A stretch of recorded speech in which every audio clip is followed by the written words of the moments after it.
예, 반갑습니다. 한 권의 책으로 살펴보는 신학 배우기 하나님 나라의 복음에 대해서 우리가 배우고 있습니다. 오늘은 세 번째 시간입니다. 오늘 세 번째 시간으로 두 번째 것을 좀 살펴보면서 다시 한번 우리가 공부하는 시간을 갖도록 하겠습니다.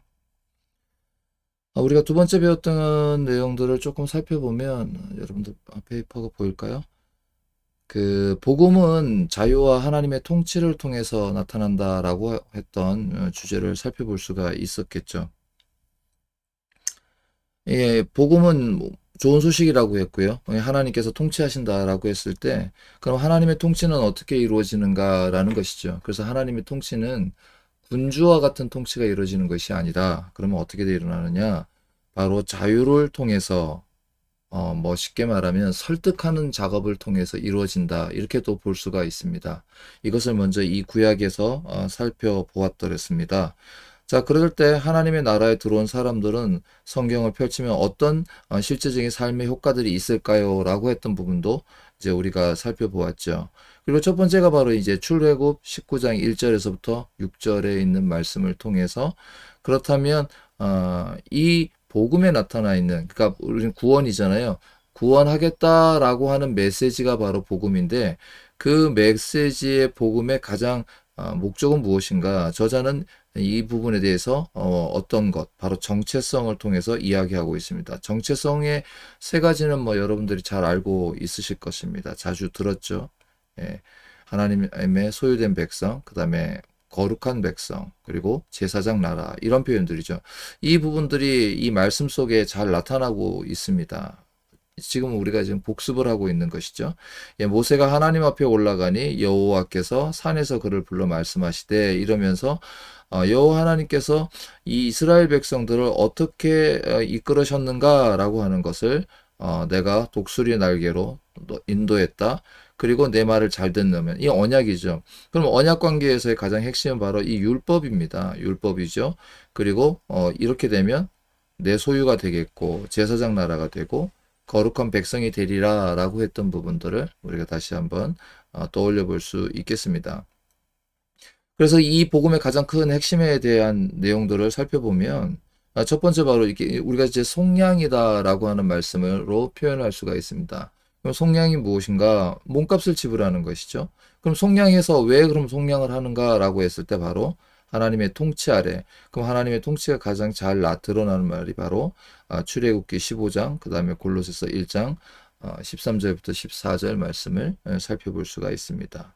자, 그러면 이제 이것을 조금 더 저자는 이 모세를 통해서 그러면 선포된 하나님의 나라의 복음은 어떤 모습인가라고 하는 것을 살펴볼 수가 있겠죠.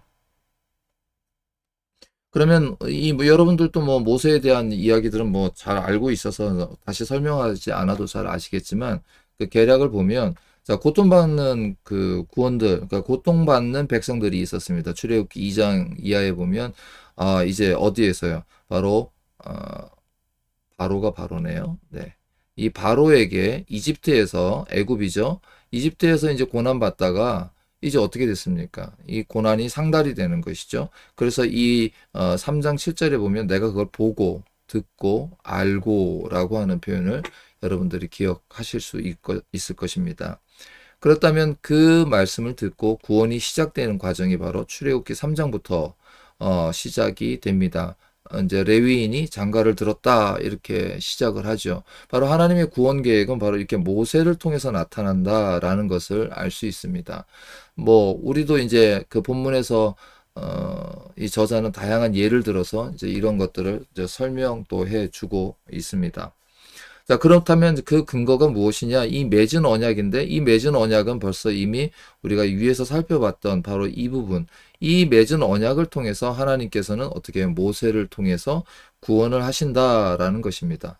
그렇다면 이 애굽에 있었던 상황을 뭘로 표현하고 있느냐? 바로 죄의 권세 아래 있었다는 것입니다. 노예의 근서, 그러니까 노예의 삶을 살고 있었다라는 것이죠. 그래서 그 노예의 삶에서 하나님께서는 출애굽 백성, 그러니까 이 백성들을 구원해 주신다라는 것을 알 수 있습니다. 그러면 사실은 여러분들이 아시다시피 이 모세를 통한 하나님의 이 선택은 나중에 신해산은 출애굽 이후에였잖아요. 그러나 이것은 다시 원래의 복음이었던 창세기로 넘어갈 수가 있겠습니다. 창세기에서 아브라함을 택하셨던, 그래서 그 아브라함과 그 맺으신 언약, 그래서 우리가 언약의 하나님이라고 하는 표현은 대단히 중요합니다. 이 언약은 바로 구약을, 그리고 신약에서도 그리스도를 통해서 우리가 그 언약을 이루시는 하나님의 신실하심이 우리가 믿음의 근거가 됩니다. 아, 저분을 믿으면, 그렇죠. 우리가 누군가를 믿으면 어떤 일이 일어난다라는 것을 우리가 알 수 있잖아요. 그랬을 때 우리 그 믿음의 근거는 그 사람이 한 행동, 그 사람이 말한 것만을 가지고 믿지는 않습니다. 그래서 그 사람이 한 행동을 보고 아, 저 사람은 믿을 만한 사람이야 라고 얘기할 때 그럼 우리가 하나님을 무엇을 보고 믿을 만한가? 여러분들은 이제 성경을 보겠죠. 그럼 성경에 나타나는 말씀이 어떻게 믿을 만한가 라고 할 때 그 이스라엘의 역사 속에서 하나님께서 자신이 맺으신 언약을, 그럼 언약을, 그러면 언약이라고 하는 것은 서로 당사자 간에 맺은 쌍방의 계약이지 않습니까? 그랬을 때 계약을 파기한 주체는 누구였냐면 인간이었습니다. 그랬을 때 이 인간 편에 파기된 언약을 하나님께서 너 언약 어겼네? 나도 끝낼래. 이렇게 끝내지 않으신다는 거죠. 그 이유는 성경의 여러 부분에서 등장하는데 그렇게 깨진 약속이라면 하나님 능력이 없는 거 아니에요? 이렇게 말한다는 것입니다. 그래서 하나님께서는 자신이 세우신 언약을 새롭게 갱신하는 형태, 다시 한번요. 하나님께서는 자신이 맺으신 언약을 새롭게 갱신하는 형태를 통해서 하나님이 선택한 백성을, 아까 목적은 세 가지라 그랬죠. 소유된 백성, 거룩한 백성, 제사장된 백성을 하나님께서 이루어 가시는 과정입니다. 이 이루어가는 과정이 완성이 누구시냐? 바로 예수 그리스도가 되시는 거죠. 그래서 이 언약 사상은 대단히 중요하고요. 그 구약을, 그래서 하나님 나라를 볼 때에 아주 중요한 키워드가 바로 이 언약입니다. 그러니까 이 하나님의 나라를 우리가 배우고 또 이게 한 권의 책을 통해서 보지만 사실은 더 방대한 양을 가지고 있습니다. 그래서 이 저자의 이야기를 우리가 조금 한번 읽어보면서, 특별히 이 책이 좋은 이유는 그 신학적인 내용만을 한 것이 아니라 중간중간에 오늘을 살아가는 그 예제들이 들어있고요. 그리고 구약의 말씀이 신약의 말씀과 어떻게 이루어지고 있는가를 이렇게 비교하고 또 그것에 대한 성취, 이런 과정들을 함께 보여주고 있어서 아무래도 이제 이 한 권의 책으로 읽는 아주 좋은 교재가 아닌가, 저는 그렇게 생각을 하고 있습니다. 자, 계속해서 살펴보면, 자, 그러면 이제 출애굽이라고 하는 과정을 통해서 실제 홍해를 건너게 되죠. 그래서 이 홍해를 건너는 사건을 통해서 이 책에도 나와 있습니다. 홍해에서 세례를 받은 신약 성도의 구원과 율법의 순종이라고 했습니다. 그랬을 때 이 율법은 대단히 중요한 의미가 있습니다. 오늘날 우리 그 기독교인들이 이 율법에 대한 개념을 어떤 하나의 이렇게 추상적인 의미로 생각을 해서 이 율법을 무시하는 경우가 있습니다. 그러나 이 율법 속에서는 율법은 하나님께서 언약을 맺은 백성과의 관계에서 대단히 중요한 역할을 하고 있습니다.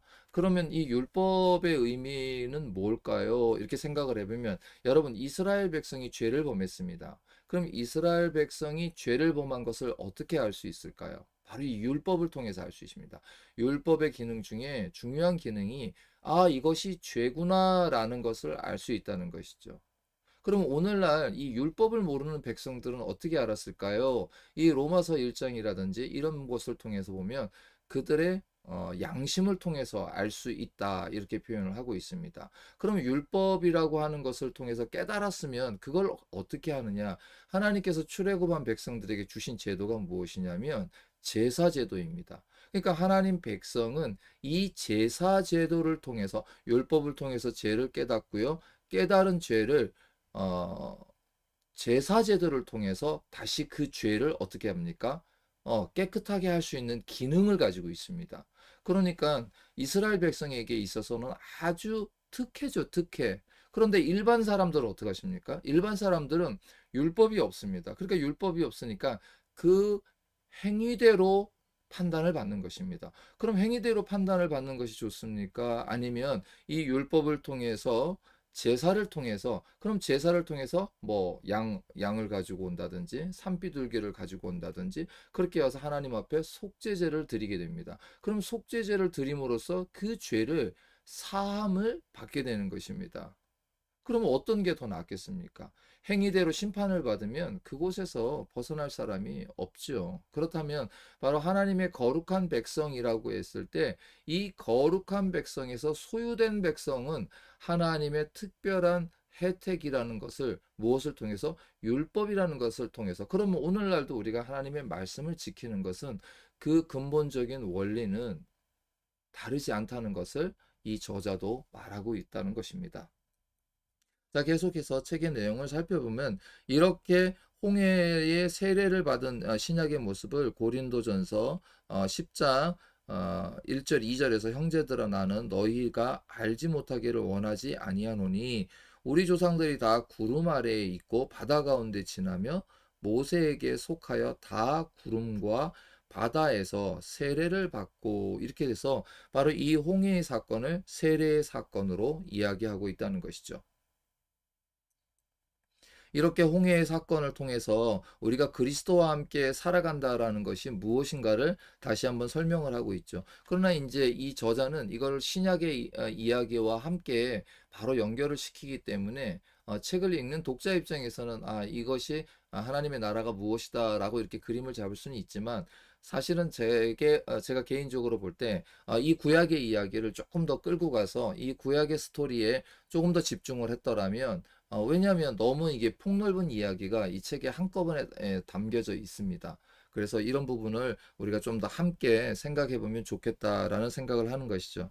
그래서 지난번에 배웠던 것들을 이렇게 살펴보고 있는데 그런 경험이 바로 우리에게는 어떤 역할을 하느냐라고 했을 때 우리에게 바로 이런 것들이 내적인 상황에서의 경험을 알게 한다라는 것이죠. 그래서 이 대표적으로 로마서의 이야기와 갈라디아서의 이야기를 통해서 우리가 구원의 본질을 맛보게 된다라고. 그러니까 하나님의 나라에 들어갔다. 그럼 하나님의 나라는 바로 그 모세가 출애굽 과정에서 그래서 그것을 오늘날에서는 어떻게 세례를 통해서 이런 식으로 여러분들이 이해하시면 좋겠습니다. 그런 내용들을 우리가 이제 살펴봤던 내용들이 이제 이곳에 다양한 형태로 담겨져 있습니다. 그래서 뭐 그런 내용들은 우리가 여러분들이 이제 책을 좀 읽어보시면 그런 내용들이 이곳에 이렇게 충분히 있다는 것을 알 수 있습니다. 그래서 그 이례적인 세례와 이것이 어떤 의미가 성령의 세례인가라는 것을 또 우리가 살펴보았드렸습니다.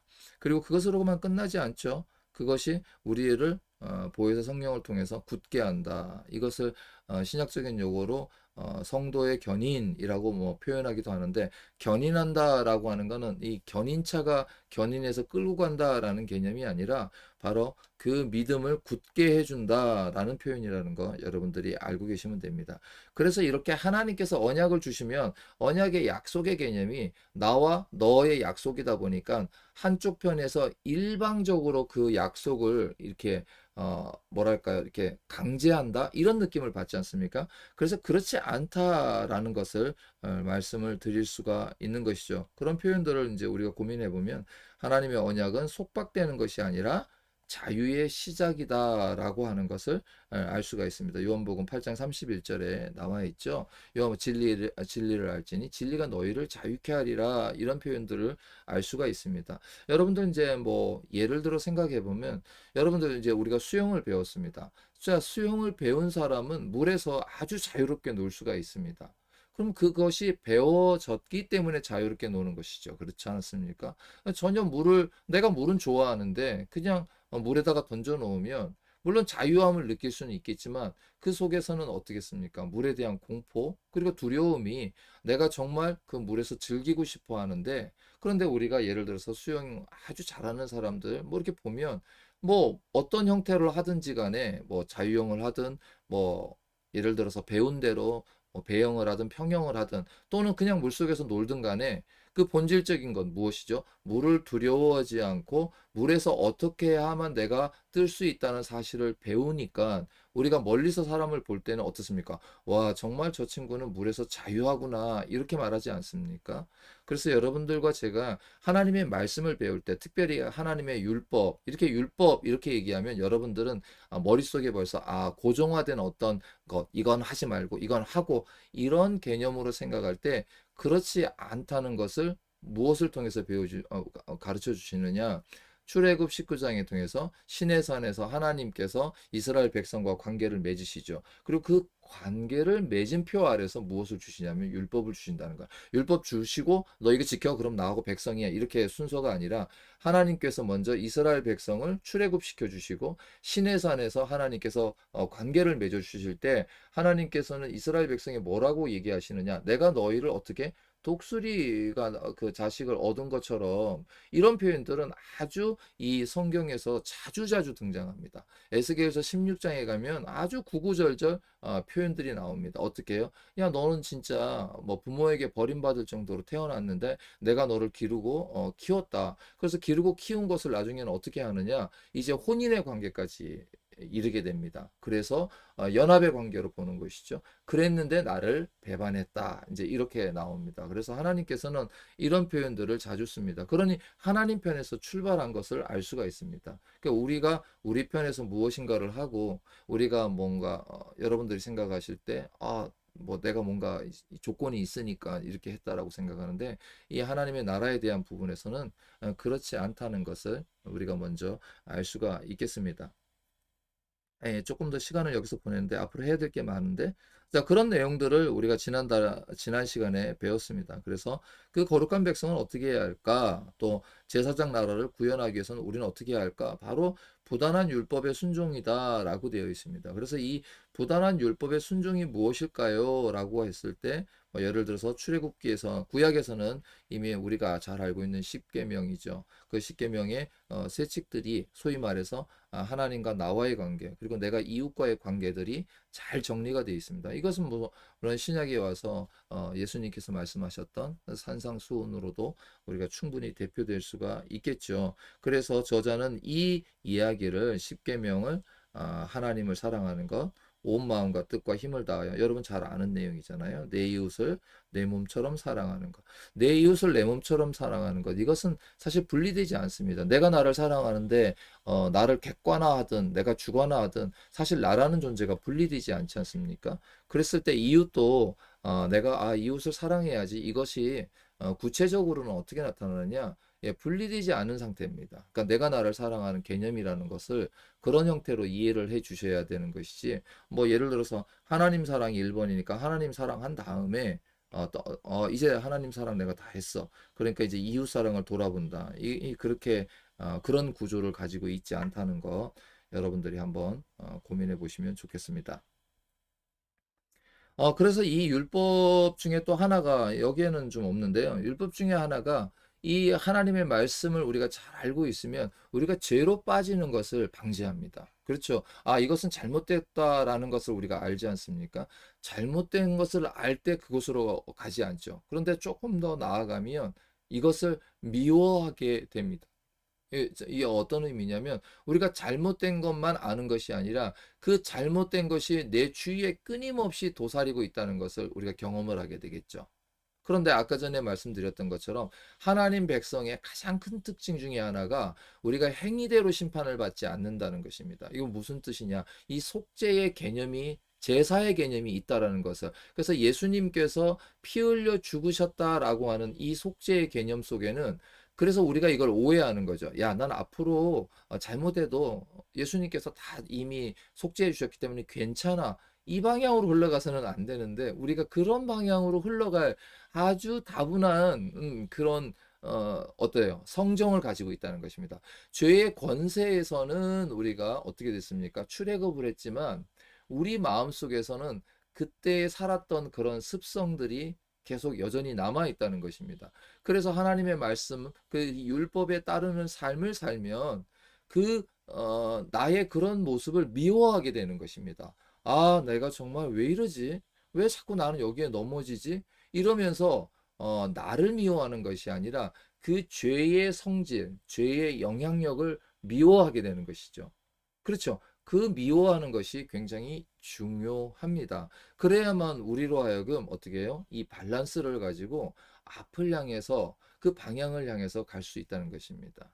그렇죠. 이게 굉장히 중요한데 어쨌든 이제 요런 내용들을 이곳에 있으면서 뭐 다양한 뭐 예시들을 이렇게 해주고 있는 것을 여러분들이 한번 읽어보시면 좋을 것 같습니다. 뭐 이런 것들이 시대를 지나면서 하나님의 율법이 어떻게 됐다고요? 이제 퇴색됐다는 거죠. 왜냐하면 율법주의 이런 그 단어의 표현이 굉장히 뭔가 뭐 이렇게 법을 지키고 뭐 자유를 구속하는 개념이 된다고 그러셨잖아요. 그래서 요 부분에 걸리신다면 여러분이 요 부분의 주제를 가지고 율법이 과연 우리의 자유를 억압하는가 이런 부분에 대한 아주 신학적인 중요한 주제이기 때문에 또 그런 부분에서 공부를 해야 합니다. 그러니까 그 하나님의 이게 되죠. 하나님의 나라라고 하는 이 구조 안에서 그럼 여러분들 이제 최근에 아프가니스탄인들이 우리나라에 특별 기여자로 해서 들어왔습니다. 그러면 이 사람들이 이곳에 들어왔는데 자 그러면 어떻게 했습니까? 여러분들 생각해 보시면 우리나라 법 안 지킬래 나는 계속해서 뭐죠? 아니 이스라엘 법을 지킬래 이럴 수는 없지요. 그러면 그냥 우리는 그거 이제 직관적으로 아는 개념이지만 그럼 이 사람들은 이곳에 왔을 때 우리가 어떤 선택의 기회를 줍니까?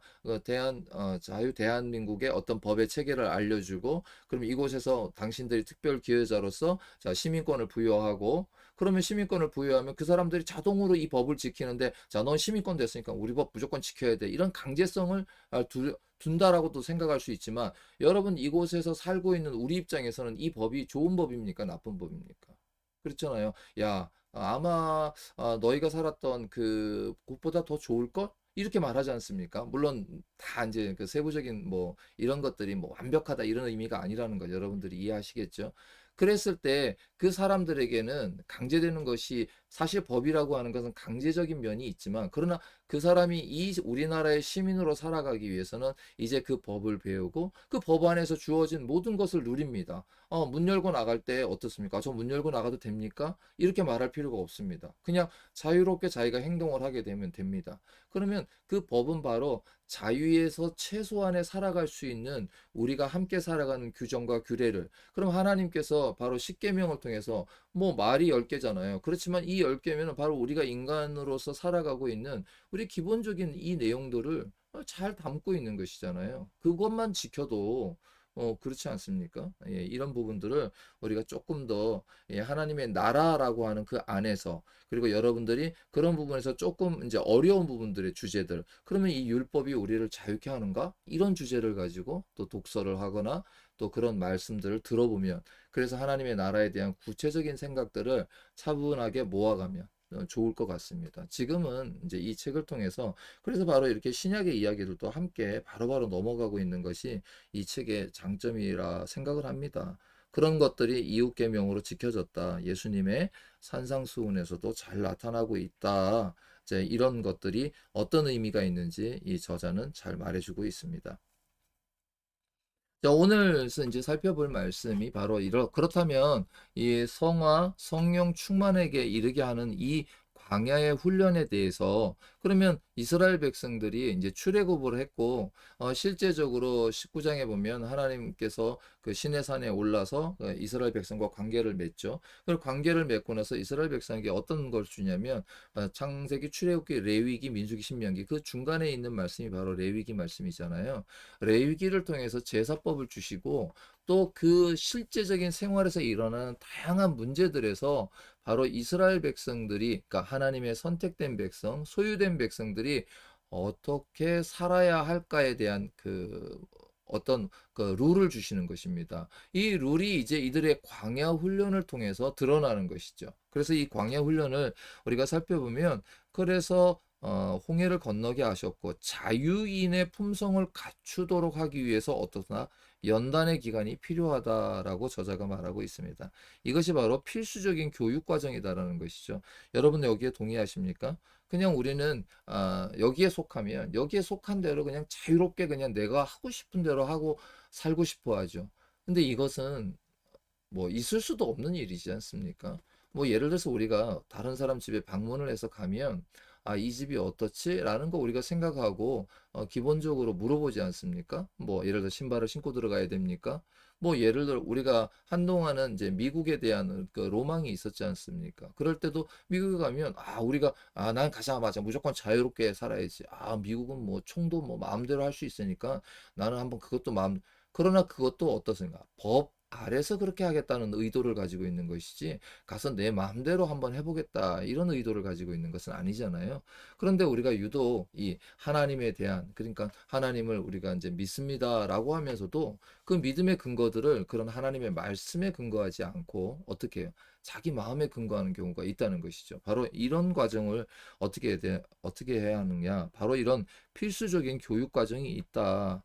홍해를 건너는 것은 단 한 번의 경험이지만 이렇게 해서 매우 긴 훈련이 필요하다라는 것을 우리가 한번 생각을 해 보아야 한다는 것입니다. 그래서요, 출애굽 구원은 법적인 구원과 존재 자체가 변화되는 품성적 구원으로 이루어져 있습니다. 그렇죠. 법적인 구원은 무엇이냐? 바로 감옥에서 풀려난다라고 비유하고 있습니다.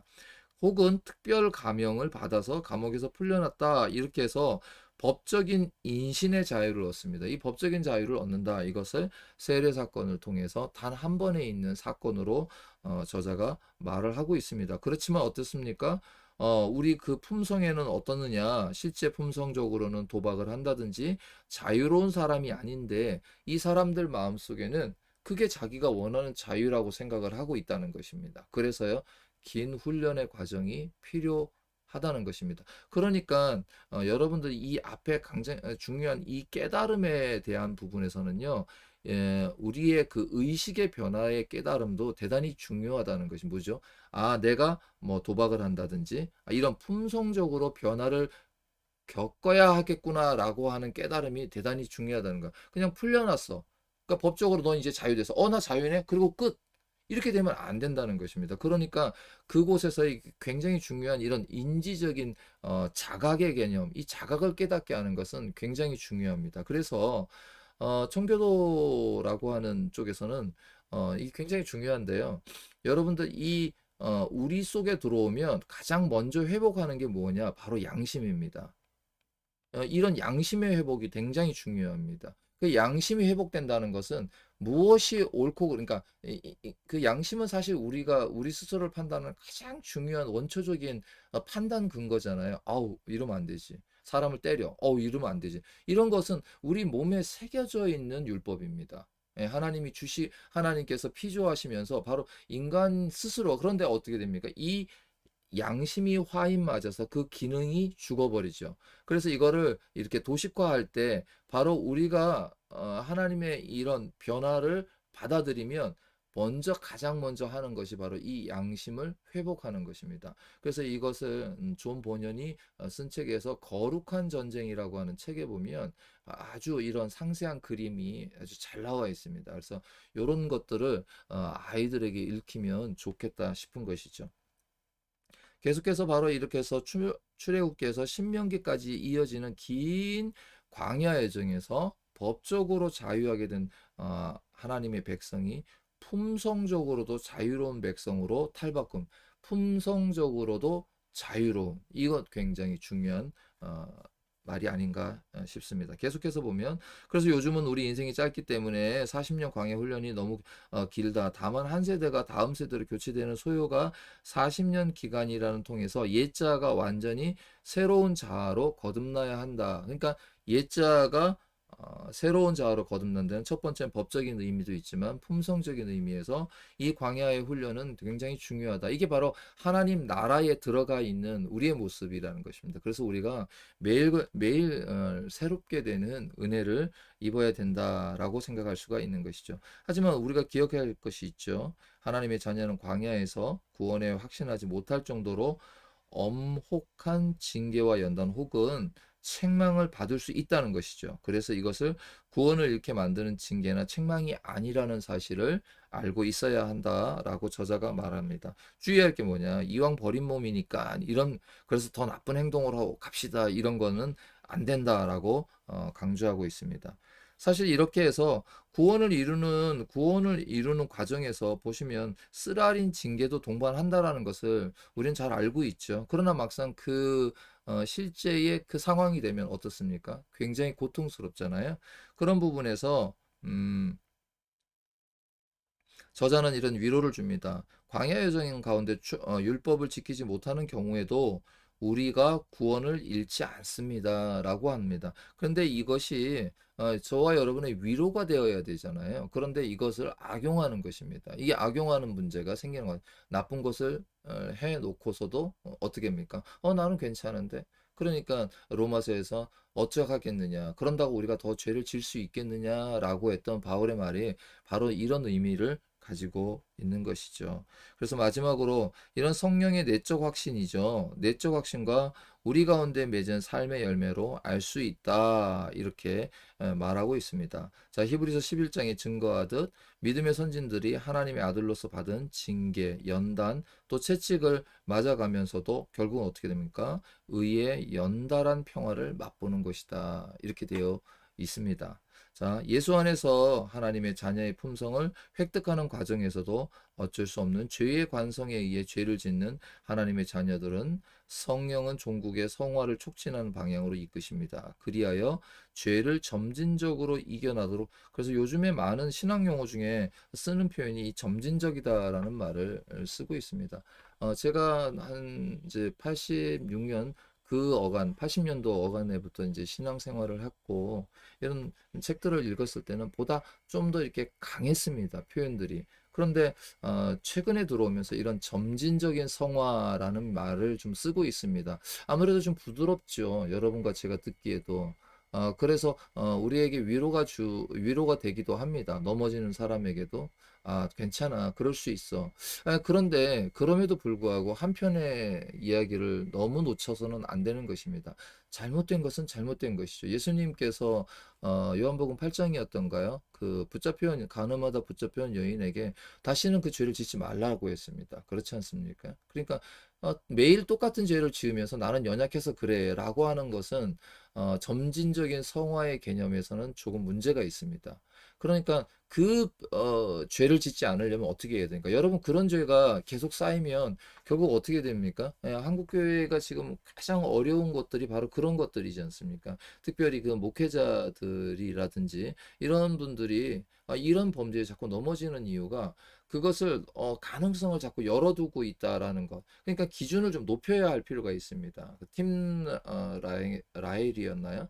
이 기준을 높여 놓아서 이 기준의 높은 곳까지 도달해야만 우리가 일반적으로 젓는 죄들이 있지 않습니까? 이 정도는 충분히 뛰어넘을 수 있다는 것이잖아요. 물론 다 그런 건 아니겠습니다만은 그럼에도 그런 기준을 높여서 조금 더 엄격한 잣대가 적용이 되어야만 죄를 두려워할 줄 알고, 그래서 더 나아가서는 그냥 이건 죄야.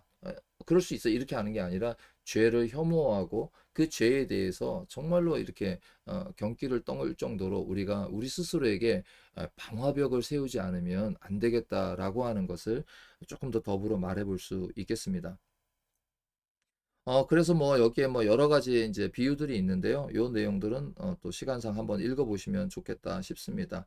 자, 그래서 이 찰스 스펄전은 이 두 마음에 대한 비유를 했습니다. 여기 이제 로마서에 있는 것인데요. 여기에 보면 뭐 내가 원하는 바 선은 행하지 않고 도리어 원하지 않는 바 악을 행한다라고 했던 바울의 고백이죠. 그래서 만일 내가 원하지 아니하는 그것을 하면 이를 행하는 자는 내가 아니다. 내 속에 거하는 죄다라고 하면서 그 죄의 그 영향력을 강력하게 시사했고, 학자들은 이 부분에 대한 여러 가지 의견을 가지고 있습니다. 예를 들어서 구원받은 사람이 이런 범죄함이냐, 아니면 구원받기 전에 어떤 이런 범죄함에 대한 이야기인가, 이제 이 로마서 7장에 대한 의견들을 가지고 있는데요. 어쨌든 중요한 것은 먼저 이 맥락 속에서는 우리 속에 결국은 이 법이 다른 법과 그 육신의 법이죠. 결국은 내 마음의 법이 결국 싸운다는 것입니다. 이것을 아주 강력하게 이야기했는데, 이런 부분에 대한 설교들과 내용들은 굉장히 많습니다. 그러니까 자, 지금 우리가 좀 더 한번 크게 보면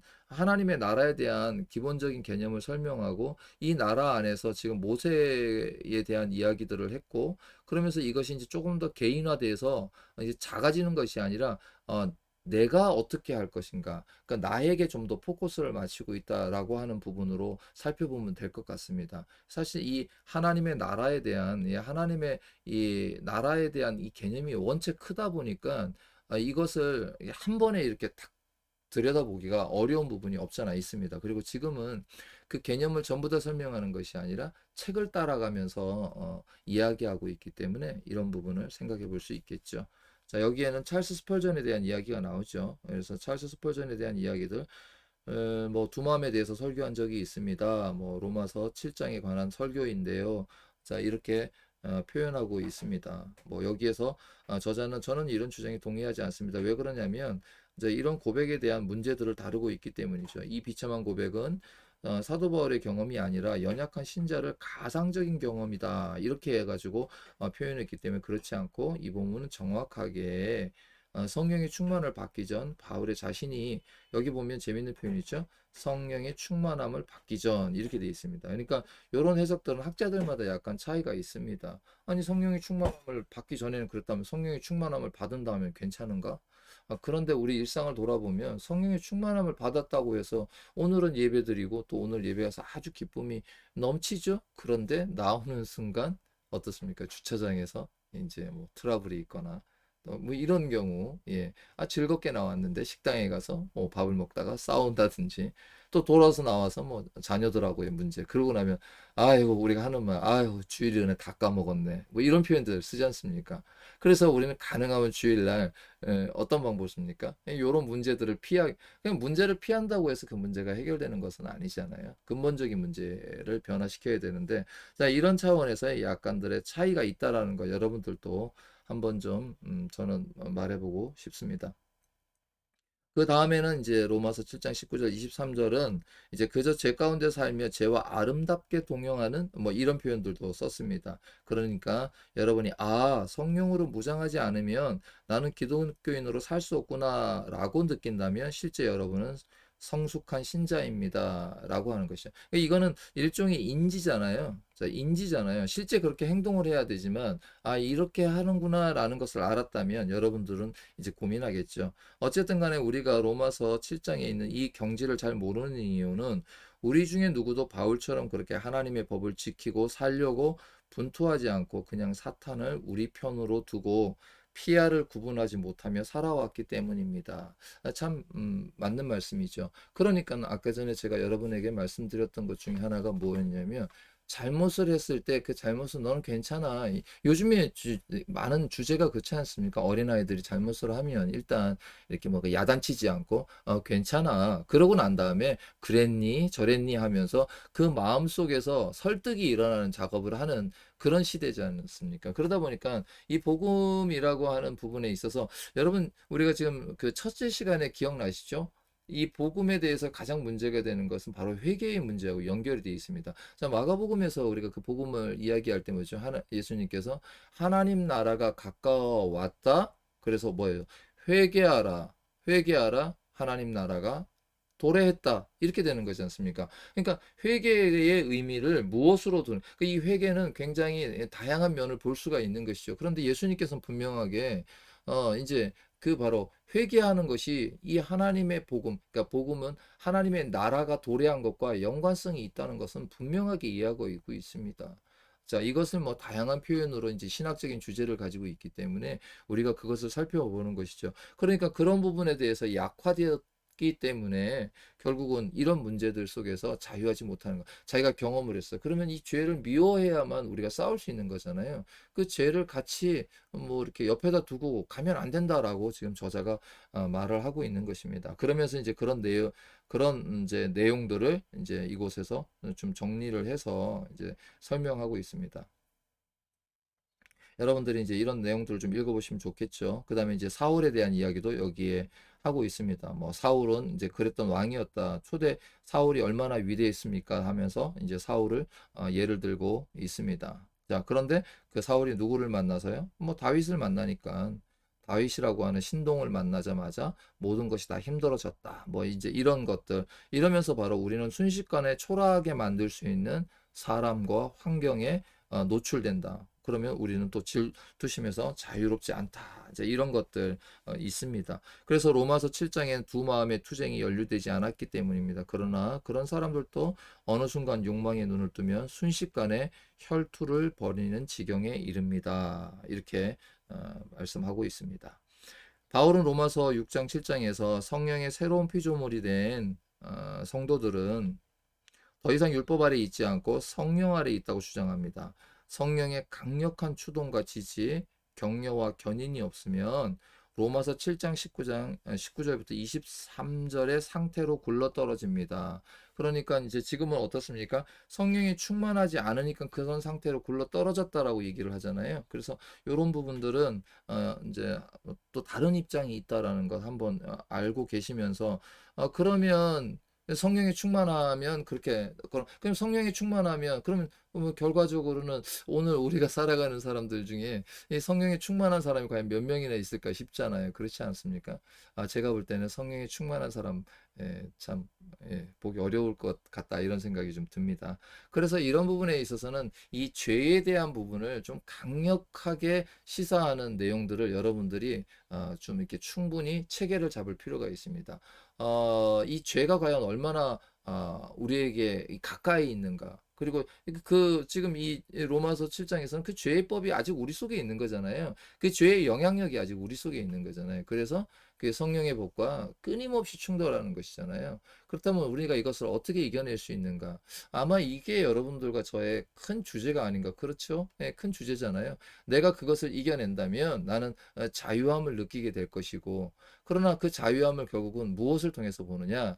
이 책에 말하고 싶어 하는 것은 하나님 나라에서 그것을 보는 것이죠. 예를 들어서 내가 하나님 나라에 있다. 내가 하나님 나라를 소망한다. 그 하나님의 나라는 지금 이 땅에서 구현된 하나님의 나라, 그리고 장차 도래될 하나님의 나라를 어떻게 해요? 바라본다. 그 바라보는 것이 힘이 있는 것이잖아요. 이 땅에서는 정말 이렇구나. 그러나 하나님의 나라가 정말로 빨리 속해 왔으면 좋겠다. 그곳에서는 그런 게 없지. 이런 것잖아요. 예, 이런 것을 우리가 이제 살펴볼 수가 있는 것이죠. 우리가 여호와의 율법을 지키지 않으면 받은 구원을 유지할 수가 없습니다. 여기 보면 우리 그리스도인들의 가장 큰 약점은 십계명 같은 율법 준수는 이미 끝난 문제라고 생각한다. 그러니까 이 문제를 회복하기 위해서 어디로 돌아가고 있습니까? 그 현실 오늘날 제 오늘날이잖아요. 오늘날의 문제를 다시 율법이라는 문제로 돌아가게 있죠. 근데 율법은 율법주의하고는 좀 차이가 있습니다. 그러니까 이 율법의 관계를 잘 이해하셔야 됩니다. 하나님께서 우리와 출애굽에서 어떻습니까? 관계를 맺으시잖아요. 이 관계 맺은 백성에게 두 가지를 주셨죠. 하나는 제사 관계를 통해서, 하나는 율법 관계를 통해서. 그렇잖아요. 이것이 바로 하나님께서 자신의 선택한 백성, 하나님 나라의 소유된 이들에게 나타나는 가장 큰 특징입니다. 거기에 특별히 뭐죠? 제사장이 되었다라고 할 때 이 제사장의 관계는 여러분이 레위기의 말씀을 충분히 이렇게 뭐랄까요? 배우고 그래서 그 관계에 대한 이미지를 머릿속에 그려야 합니다. 그러니까 이 구약을 통해서 하나님의 나라가 구약에는 하나님의 나라라고 표현하지 않았다 그랬잖아요. 그러나 실질적으로 하나님께서는 아브라함을 택해서 그 아브라함이 애굽에 가고 애굽에서 많은 사람들이 나와서 하나님의 나라로 세워져 가는 과정을 보게 되지 않습니까? 그 속에서 녹아져 있는 것 말 그대로 엑기스가 바로 하나님의 나라라는 개념이기 때문에 여러분들이 이 구약을 가까이 하면서 그리고 그것이 신약에서 어떻게 완성되고 성취되어 나타나는가 그리고 그것이 결국은 예수를 믿는 나에게 어떻게 작용하고 있는가 그리고 작용되어지고 있는가 이런 의미를 살펴보는 것이 이 신학 공부의 중요한 목적이라고 말씀드릴 수가 있겠죠. 누누이 말하고 있죠. 십계명은 자유인의 멍에로서 진리의 속박입니다. 이렇게 얘기했잖아요. 그래서 진리의 속박입니다. 그러면 우리는 속박 이런 건 또 싫어하잖아요. 예. 나는 너를 애굽 땅 종되었던 집에서 인도하여는 내 하나님이 여호와니라. 그러니까 우리가 이런 이 문자 하나하나에 꽂혀가지고 속박, 아우, 이거 아니야. 율법, 이렇게, 이런 개념에서 좀 우리 그 생각을 좀 이렇게 리플레시 할 필요가 있죠. 어쨌든, 자, 이런 내용들이 이곳에 있고, 예수님께서도 산상수훈에서처럼 제에서겠죠. 십계명을 지키는 것은 쉬운 것이 아니다. 나 외에 다른 신을 두지 말라고 했는데, 이것은 무엇이죠? 뭐 자본주의 체제 아래서는 결국 쉬운 일이 아닙니다. 뭐 이렇게 또 오늘날의 이 이야기는 한국 교회는 마태복음과 야고보서를 로마서 갈라디아서를 동시에 똑같은 비중으로 읽고 묵상해야 합니다. 이런 이제 신학자다운 또 현실에 대한 부분들을 충분히 이야기해주고 있습니다. 여기에 보면 우리 개신교는 믿음의 미신화에 맞서서 탄생했습니다. 당시 돈으로 면죄부를 사고 팔았기 때문에 1517년에 루터의 종교개혁이 일어난 것입니다. 이렇게 이야기하는 현실적인 문제를 또 다루고 있습니다. 여기에서 살펴볼 것은 이스라엘 백성이 언약을 지킨다라는 말은 바로 십계명과 십계명의 시행 세칙들, 그 부대 율법들이 바로 출애굽기 20장 23절까지 나타나 있죠. 이것을 지킨다는 의미가 되는 것이고, 이 지킨다는 의미가 바로 어떻게 돼요? 모든 민족 중에 하나님의 소유가 되고 제사장 나라가 된다라고 하는 것이죠. 그런데 우리는 신약에서 이 말을 가져와서 너는 택한 족속이요 왕 같은 제사장이요 하나님의 나라, 뭐 이런 식의 노래는 부르지만 실제 그것이 의미하고 있는 바를 깊이 있게 들어가지 못하는 것을 우리가 알 수 있죠. 자, 여기에 뭐 또 이런 예들을 좀 드러났습니다. 뭐 예를 들어서 뭐 세계의 어떤 민족도 이스라엘 민족만큼 수준 높게 집단적인 순종을 하지 못했습니다. 이런 뭐 저는 개인적으로 다 동의는 되지 않습니다. 뭐 그럼에도 이제 이런 이제 비유죠. 이제 이런 것들 여러분들이 한번 뭐 읽어보면 좋겠습니다. 뭐 이스라엘 백성은 뭐 7년에 한 번씩 종살이 동포를 풀어주고 뭐 50년 동안 한 번에 부채 탕감을 해주고 뭐 이런 얘기들이 있습니다. 그러면서 이제 우리나라의 뭐 이제 철학자가 뭐 이런 걸 뭐 비판했다. 뭐 저는 뭐 충분히 비판이 있다고 생각합니다. 뭐 이스라엘 백성으로 사는 게 아니지 않습니까? 우리가 뭐 그들의 역사이긴 하지만 우리는 이것을 통해서 이방 하나님께서의 그 복음이 이방으로 퍼지게 됐고 우리가 이방인으로서 구원받은 백성이 되는 것이지 우리가 이스라엘 백성하고 뭐 그래서 다시 뭐 고투더 뭐 예루살렘을 외치는 분들이라든지 특히 뭐 최근에 그 하마스 사건과 이스라엘 민족의 어떤 그런 사건을 봤을 때 뭐 우리가 이스라엘하고 어떤 관계가 있는데 뭐 이스라엘은 백성을 뭐 박수치고 그러는지는 잘 모르겠습니다. 이런 내용들은 조금 우리가 뭐 친이스라엘 뭐 그런 거 아니지 않습니까? 예, 조금 문제가 있습니다. 네, 아무튼 뭐 그런 내용들이 좀 있으니까 여러분들 조금 음, 나름대로 이런 의식을 가지고 이런 거를 좀 읽었으면 좋겠다 싶습니다. 그래서 구약 성경은 실패한 이스라엘의 이야기를 통해서 언젠가는 하나님의 율법을 이상적으로 그리고 가장 완벽하게 순종할 사람과 그 시대를 내다보면서 말합니다. 이 결국은 여러분들이 이제 우리가 알고 있는 이제 신약에서의 문제가 되겠죠. 여러분들 이런 사건들은 어떻게 했습니까? 여러분들이 크게 보면 자 사무엘 상하를 통해서 다윗의 왕가가 출생하고 이제 열왕들을 통해서 이 왕국이 어떻게 분열하는가라는 것을 통하고 그 시대마다 하나님께서는 사사들을 뭐 사사라고 사사가 아니죠. 이제 선지자죠. 선지자들을 보내죠. 소선지서 이렇게 내서 선지자들을 보내서 끊임없이 하나님이 말씀을 하셔서 하나님 나라가 어떻다라는 것을 얘기해 주면서 이곳에서 어떻게 되었어요? 신약의 그리스도를 향해서 그리고 그리스도뿐만 아니라 종말론적으로 미래의 하나님의 나라가 어떨 것이다라고 하는 것을 계속해서 보여주고 있지 않습니까? 이런 과정들 속에서 우리 머릿속에 자연스럽게 하나님의 나라에 대한 이렇게 어떤 이미지들이 떠오르는 것입니다. 하나님의 나라는 굉장히 폭이 넓습니다. 그래서 이 폭이 넓은 거를 우리가 한 번에 다 이해할 수는 없는 것이죠. 그래서 여기에서 이제 저자가 말하는 것이 무엇이냐라고 하면 이스라엘의 삼중직 정책성, 소유된 백성, 제사장 나라, 거룩한 백성을 실현시켜 줄. 그래서 내 말을 잘 듣고 내 언약을 지킬. 그래서 개인과 공동체들의 출현을 대망하고 대망하는 것. 이것이 바로 메시아 사상이죠.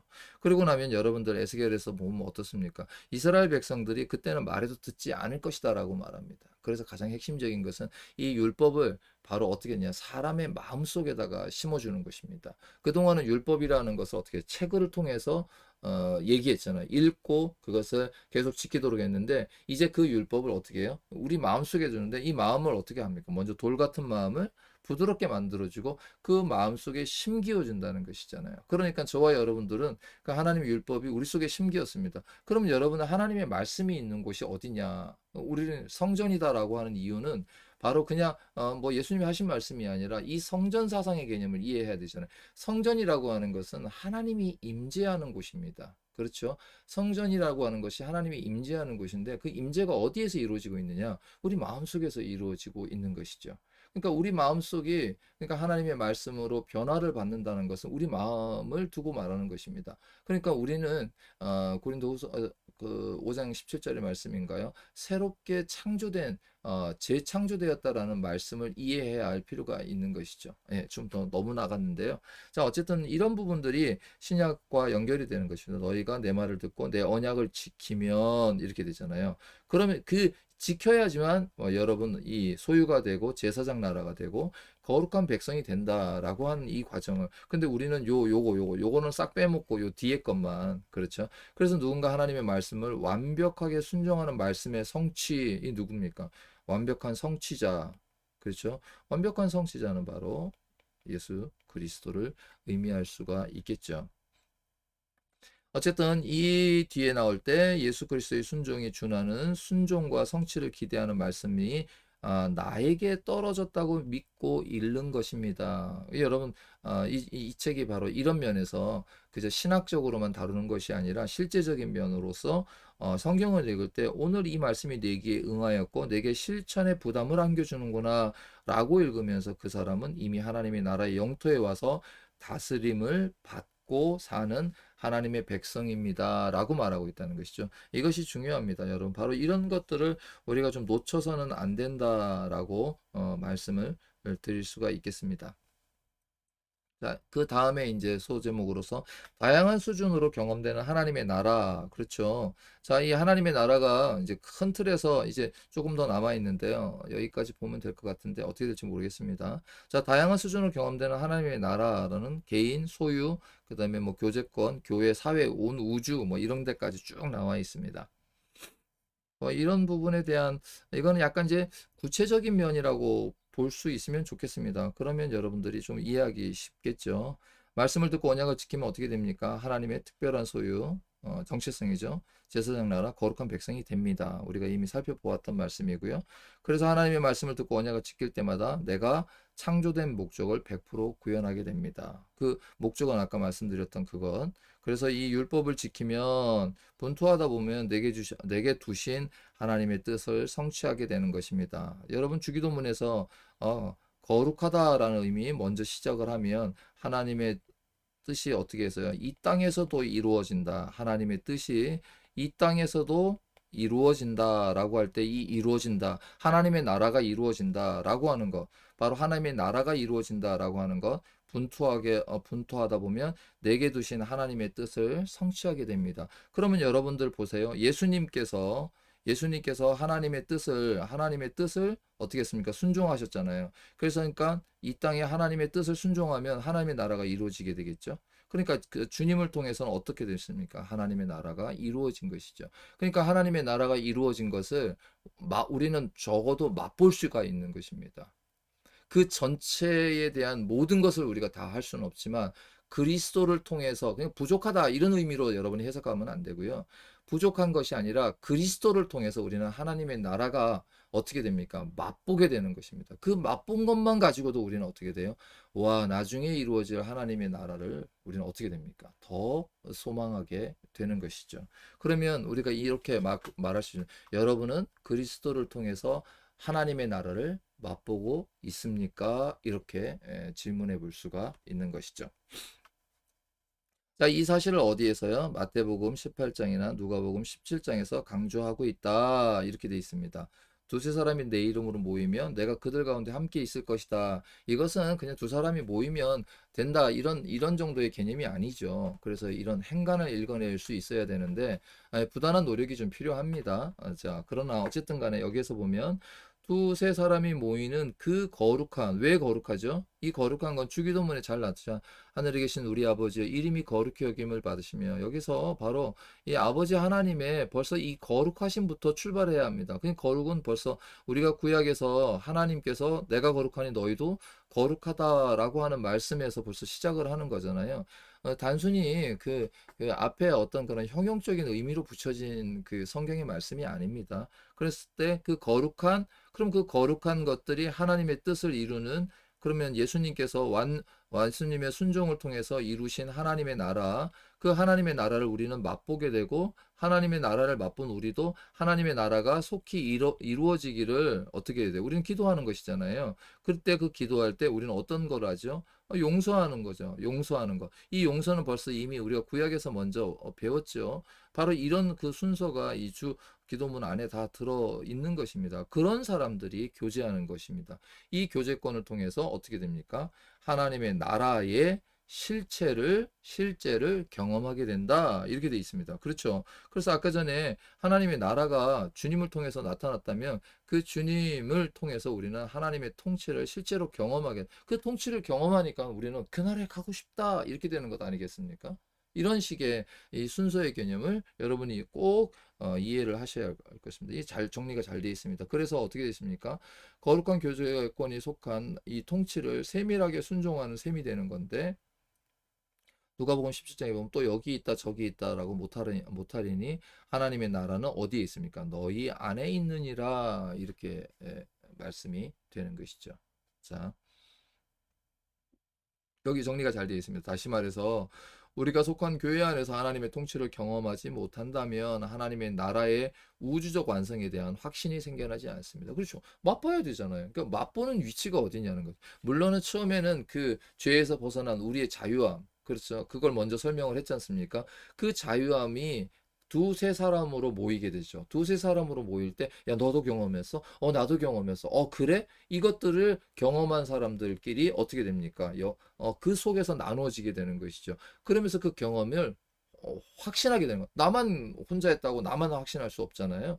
그래서 나와 같은 경험을 한 너에게도 너도 그렇게 일어났어? 나도 그렇게 일어났는데 와, 하나님의 나라는 정말 대단한 것 같아. 그러면서 기대하게 되고 어떻게 됐습니까? 그것을 맛보게 되는 그 위치가 바로 어떻게 되느냐? 이 거룩한 교제 속에서 나타난다라고 말하고 있는 것입니다. 그것이 결국 우리를 어떻게 한다? 확신이 생겨나게 한다라고 말하는 것이죠. 하나님의 통치는 순종을 유발하는 말씀사역, 권징, 영적 성화. 그러니까 영적 성화는 죄를 이겨나가는 것. 그리스도의 몸으로 통합되는, 이 통합이라는 말보다는 연합이다라고 하는 표현이 더 좋을 것 같죠?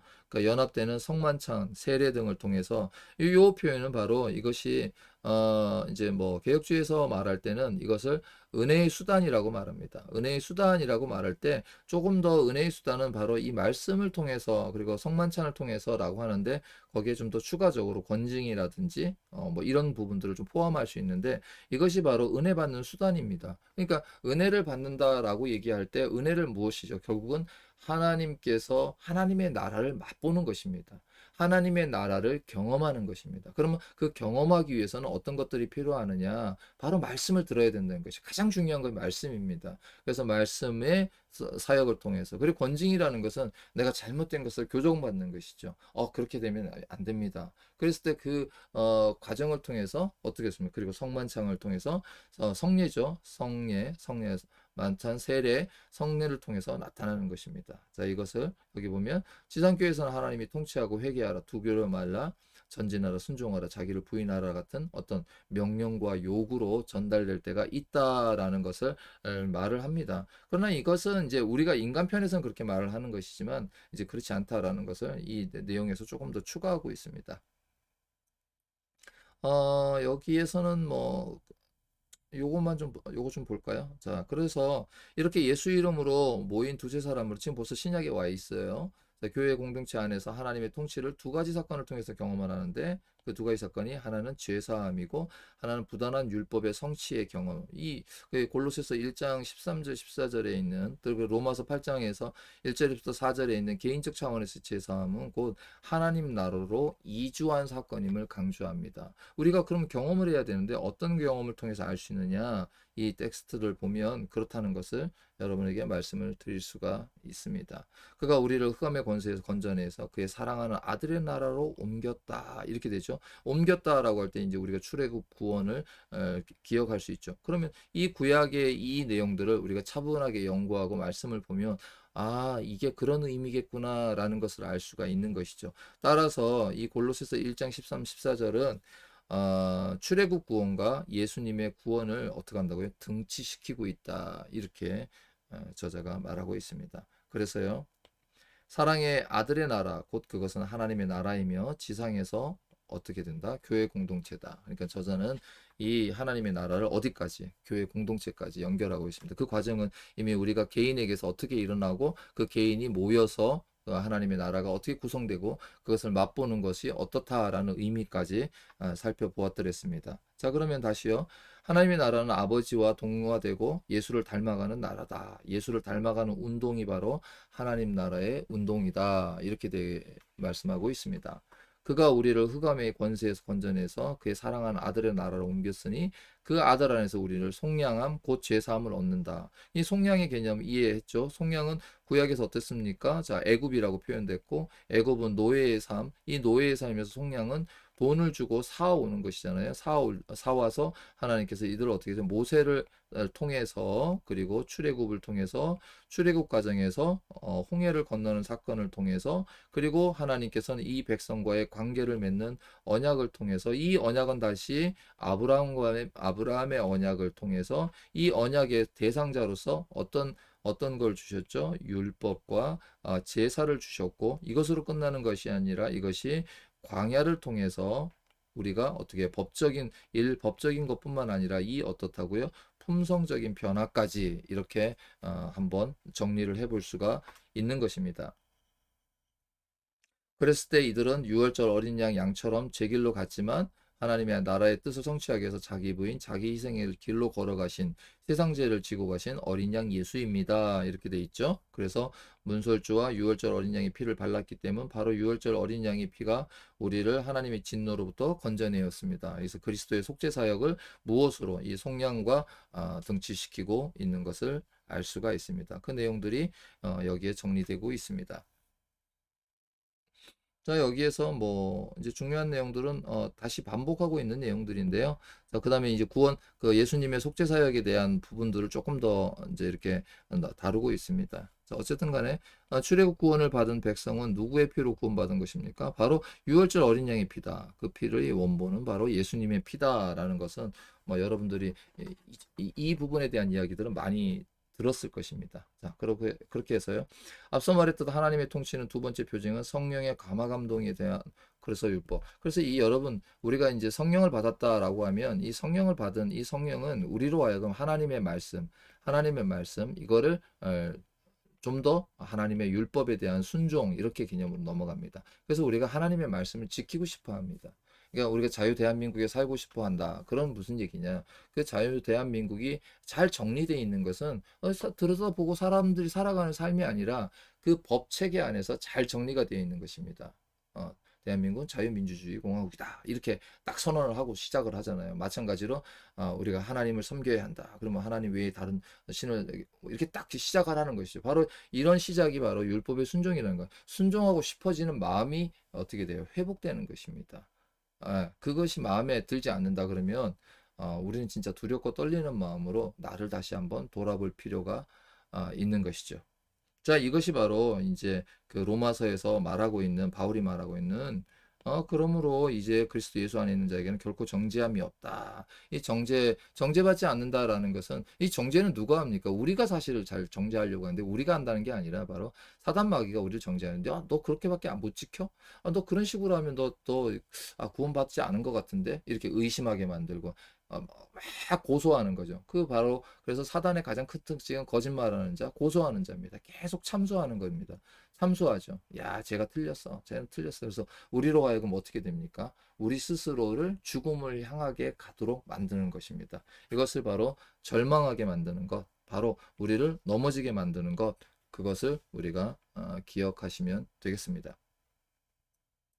바로 다시 한번 여기서 로마서에 대한 이야기를 하고 있죠. 예, 벌어진 혈적, 죄의 법 아래 끌려갈 때 우리는 어떻게 외칩니까? 오호로 나는 공고한 사람이다. 사망의 공에서 누가 나를 건져내겠느냐. 뭐 여기서 이 사망에서 우리를 해방시키는 것입니다. 뭐 이런 것들을 다시 한번 아주 자세하게 설명을 하고 있기 때문에 여러분들이 이런 내용들을 읽어보시면 뭐랄까요? 이해하시는데 큰 어려움이 없을 것입니다. 대체적으로 여기에 나오는 내용들은 이 부분에 대해서 이 저자는 굉장히 집중하고 있는 것을 알 수가 있습니다. 우리가 경험하는 것. 그러니까 이 하나님의 나라에 대한 그러니까 나 개인에 대한 부분이 무엇인가, 나 개인은 어떻게 해야 하는가 이런 부분들을 아주 상세하게 기술하고 있는 것이 굉장히 도움이 된다라고 생각을 했습니다. 그러니까 일종의 설교, 여러분들 이런 내용들을 할 수 있습니다. 뭐 우리나라 뭐 옛날의 이야기도 좀 하고 있고요. 뭐 여기 있습니다. 이런 내가 옛날엔 술고래가 된 것은 숙명이었구나. 에라 모르겠다.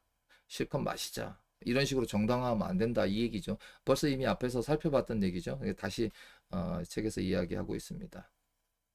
자, 그리고 뭐 또 다른 얘기들은 뭐 성령의 고양된 사역은 즉 성령이 사람과 문화를 변화시키는 장면을 묵상하라는 뜻이다. 뭐 그러면서 무슨 신문 기사를 읽고 전혀 영향을 받지 않고 막 이런 내용이 나오는데 여러분 뭐 이건 저자하고 저는 좀 약간 생각이 다릅니다만 저자는 이제 쉽게 말하면 우리가 성령을 따라 산다. 이게 성령을 따라 산다라는 이야기를 어떻게 듣냐. 이런 세상의 문화에 대한 거나 이런 것들 뭐 신문은 뭐 그런 문제가 되는 것을 보지 말라 뭐 이제 이런 식으로 얘기를 하는데요. 뭐 이건 여러분들이 읽고 판단하시기 바랍니다. 왜냐? 그 영적이라고 하는데 우리는 이거를 이 싸움이라고 표현하잖아요. 이 싸움이라고 하는 것은 실력이 언제 늡니까? 결국은 싸움은요, 전신갑주를 입고 싸울 때에 이기게 됩니다. 근데, 이것을 피한다고 했을 때, 피하는 것은 싸움이 아니죠. 여러분, 이 전신갑주의 특징은요, 이렇게 있을 때, 이 앞면이 무장이 됩니다. 이 등 뒤에는 이 무장한 게 없습니다. 그러니까, 이 대적을 향해서 서 있을 때만 기능을 하는 것입니다. 방패로 막는다든지, 갑옷이라든지, 투구라든지, 공격할 수 있는 칼이라든지. 그런데, 뭐, 그냥, 이제, 뭐, 이야기상으로 보면, 등을 보이면 등에는 소위 말해서 이 전신갑주에는 보호 장구가 없습니다. 그러니까 우리가 이렇게 싸우면서 소위 말해서 싸우면서 실력이 느는 거잖아요. 시험을 볼 때 배운 것에 대한 실력이 느는 것처럼 저와 여러분들이 바로 이런 경험이 있어야 되는 것입니다. 그런데 저자는 약간 좀 피하는 개념으로 설명하고 있어서 뭐 좋긴 하죠. 그러나 이건 여러분들이 좀 판단해 보시기를 바라고요. 이것이 저 개인적으로는 다 동의되는 것은 아니다. 이렇게 말씀을 드릴 수 있겠습니다. 물론 교회 안에만 있으면 좋죠. 이렇게 성령 충만하고 교회 다니고 교회 안에 있으면. 그런데 우리는 지금 어떻게 해서 특히 코로나19로 인해서 교회 밖의 문제하고 지금 갈등을 맺고 있지 않습니까? 그러니까 우리 생각만 고집하니까 세상은 그러면 뭐 니네 우리랑 같이 사는 거 아니네? 그러면 어떻게 했습니까? 옛날에 결국은 그 보편화돼 있던 그 절이 그 민중 속에 있다가 결국은 산으로 들어간 것처럼 교회도 세상에서 소금과 빛이다라고 했는데 이제는 그런 역할을 못 하고 있는 거죠. 동네 위에, 그러니까 언덕 위에 교회여야 되는데 이제는 그렇지 못하는 문제들은 우리가 이런 일들에 대해서 피하고 있기 때문에 우리끼리는 다 이야기되잖아요. 듣는 여러분들이 그리스도인고 저도 그리스도인. 뭐 조금 이렇게 견해 차이는 있을 수 있습니다만은 다 이해되고 서로 다 그래 그래 이렇게 할 수는 있잖아요. 그런데 이런 내용이 밖에 나가면 설득되지 않죠. 그러니까 우리는 그걸 설득시키려고 하죠. 아이, 설득이 뭐 필요 있어? 우리가 진리를 믿는데. 아이, 너희는 틀렸어. 우린 진리를 믿고 있어. 이렇게 되면 결국 예수님 시대에 바리새인이나 유대인과는 크게 다를 바가 없는 것입니다. 자, 이런 문제들은 여러분들이 좀 고민할 필요가 있습니다. 그래서 이런 내용들이 여기에 이제 계속돼서 나오는데요. 요런 부분들은 조금 이제 여러분들 스스로 읽으시면서 정리하실 필요가 있다. 다만 이제 책에서 정리되는 것을 좀 더 살펴보면 자, 이것이 하나님의 나라에 대한 신학의 중간 결론인데 뭐라고 기록되어 있냐면 하나님의 나라 신학은 성도로 하여금 하나님 나라를 상속하도록 돕고 견인하는 신학이다. 이 신학은 하나님 나라가 양자의 영을 받은 사람을 부르짖는 기도와 실천을 통해서만 가능하다고 강조한다. 이렇게 되어 있죠. 뭐 요거는 여러분들이 한번 의미를 되새겨 보면 좋을 것 같습니다. 결국 하나님의 나라를 상속하기 위해서 우리는 그리스도와 함께 고난을 받아야 한다. 여기에서 갑자기 이제 고난의 이야기로 넘어갑니다. 그러니까 지금 폭넓게 다루고 있다. 이 책은 지금 굉장히 폭넓게 다루고 있다라는 것을 알 수가 있고, 그 나름대로 결론까지 도출하고 있다. 뭐 예를 들어서 여러분 이제 이렇게 한번 생각해 보십시오. 뭐 우리가 이제 딱 이제 독립의 문제가 있었지 않습니까? 그쵸? 우리가 이제 일제강점기에 있었으니까. 근데 어느 날 우리가 딱 하자마자 야, 넌 고난을 위해서 자, 고난을 위해서 바로 독립운동가가 돼야 돼. 이런 경우는 많지 않습니다. 작은 일 하나 이렇게 딱 이렇게 건드렸는데 나도 모르게 연류가 돼. 우리 영화에서 그런 것들 많이 봤잖아요. 그럴 때 막 내적인 갈등을 막 겪죠. 그러다가 어떻게 할까 막 그러다가 살짝 배신 같은 것도 하기도 하고 또 그랬다가 또 하기도 하고 막 이러면서 어떻게 돼요? 결국은 독립투사가 되잖아요. 예, 이런 과정을 거치잖아요. 그러니까 그동안 우리가 지금 하나님의 나라에 대한 관점을 이 구약에서 지금 구약에서 보고 있죠. 하나님의 언약에서부터 출발해서 이 언약의 과정에서 결국은 이스라엘 백성을 끌어오고 아주 이런 긴 시간이 걸립니다. 그런데 여기서 막 그리스도와 함께 바로 고난을 받아야 된다. 이러고 탁 하니까 사람들이 고난을 받아야 돼. 무서운데. 요런 약간 게 위축되는 마음이 있잖아요. 그런데 저는 이렇게 생각을 합니다. 이 고난을 받게 되는 것은 결과적으로 자연스럽게 도출됩니다. 하나님의 나라에 대한 이 구약의 메시지를 저와 여러분이 차분하게 쫓아가다 보면 우리 마음속에 하나님의 나라에 대한 뭐 우리 요즘에 여러분 이런 국뽕이라는 거 들어보셨습니까? 국뽕 이게 뭐죠?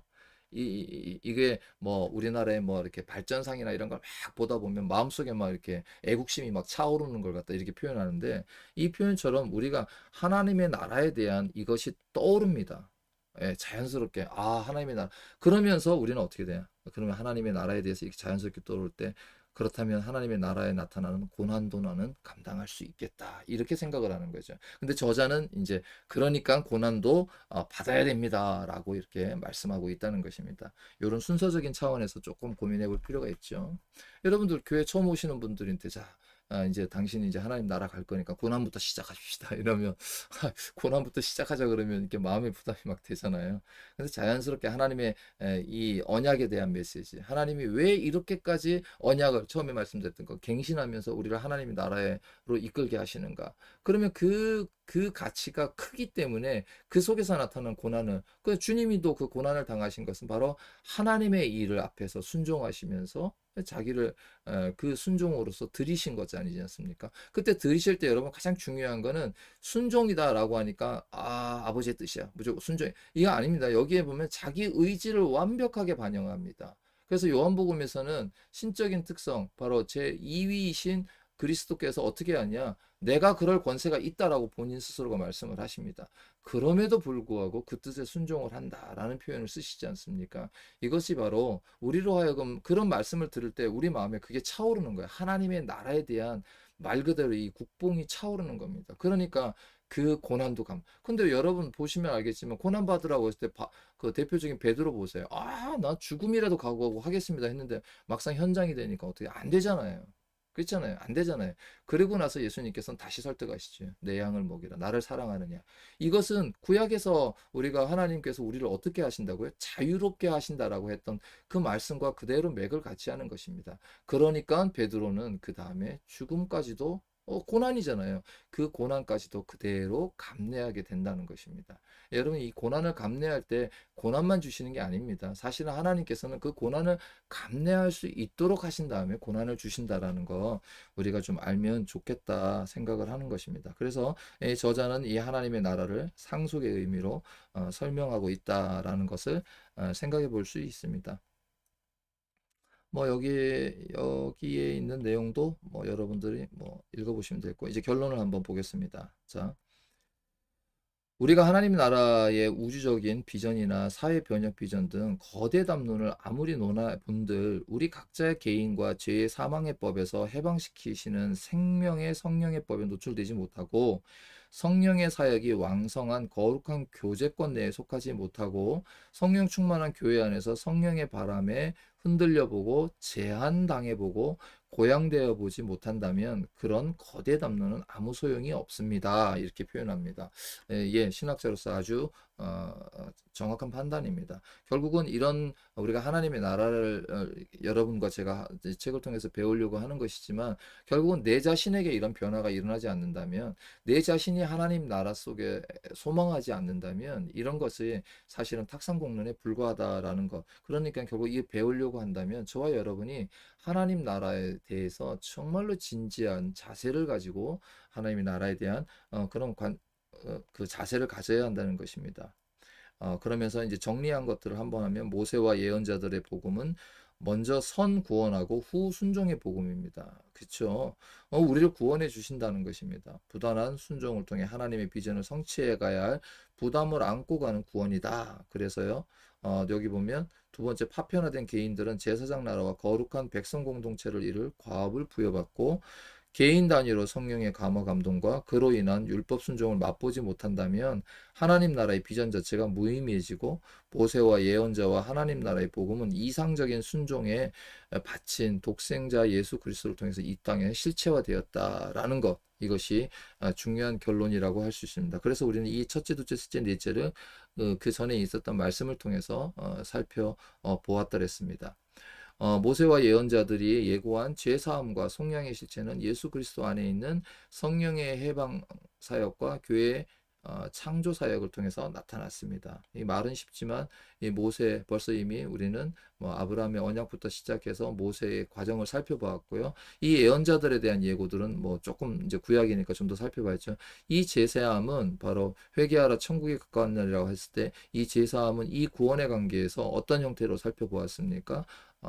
애굽의 상태에서 종되었던 이 관계에서 모세를 통하여서 그리고 시내산의 과정에서 그리고 이스라엘 광야 생활을 통해서 살펴보았더랬죠. 그리고 이 속량의 개념이 여기에 접교됐고 실제 속량의 이 모든 것이 어떻게 해요? 신약에 와서 예수 그리스도를 통해서 나타났다. 그러니까 이 덩어리는 전부 다 우리가 차분하게 살펴보아야 할 큰 덩어리를 의미하는 것이니까 이 짧은 글 안에는 엄청난 담론을 담고 있다는 것을 우리가 충분히 생각해 볼 필요가 있습니다. 자, 여기에 보면 하늘로부터 오는 예수 그리스도는 지금 일상생활에서 하늘의 표대를 향하여 조금씩 미세하게 전진하는 성도의 그 누추한 삶의 영광을 바꾸실 줄로 믿습니다. 자, 여러분들이 한 번 보고 이렇게 하지 말고 이것을 우리 마음속에 심기어야 한다. 이렇게 결론을 내려두고 있습니다. 자, 다음 시간에는 제가 여기까지는 다 하려고 했는데 시간적으로는 좀 힘들죠. 자, 다윗과 시편의 하나님 나라의 복음에 대해서 이제 설명을 해보겠습니다. 우리 이제 1권에 대해서 여기까지 한번 살펴보았더랬습니다.